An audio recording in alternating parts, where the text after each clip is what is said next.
Depuis mi-juin, 900 brebis sont en estive au pied du massif du Taillefer. 9 éleveurs du petit village de Lavaldins partagent cet alpage. Gwenaël et Mélodie, les 2 bergers, veillent tout l'été sur le troupeau, secondés par leurs 8 chiens, avec une certaine angoisse. Il y a 2 jours, un troupeau a été attaqué à quelques kilomètres et ces derniers temps, les prédations se multiplient sur leur troupeau. On a eu à peu près au moins 8 attaques, je dirais. On sait, hein, après on ne sait pas tout.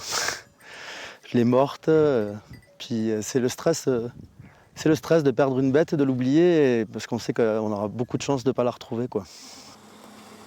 À l'INRAE, l'Institut de recherche pour l'agriculture de Grenoble, Frédéric Bray suit de près toutes ces attaques. Il est un des concepteurs de Maplou, une application qui fournit des infos en temps réel sur les dernières prédations supposées dans les Deux-Savoie, l'Isère et la Drôme. Dès qu'une attaque se produit, un SMS est envoyé à tous les éleveurs géolocalisés dans un rayon de 10 km.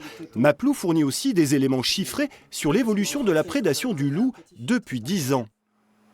C'est une base de données, c'est un système d'alerte qui est à destination des acteurs du pastoralisme pour les mettre en vigilance quand il y a des attaques dans les parages, que tout le monde sache ce qui se passe.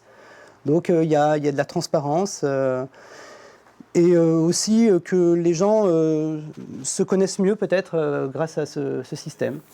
Sur les alpages, comme dans les exploitations, Maplou est donc une sorte de vigie qui permet aux éleveurs de renforcer leur surveillance. Ça nous permet aussi de savoir où sont les attaques et d'être vraiment vigilants sur certains secteurs.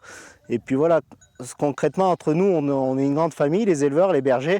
Donc ça nous permet aussi de savoir où en sont les autres et concrètement de nous aider, nous soutenir les uns les autres, quoi. On est là aussi pour ça.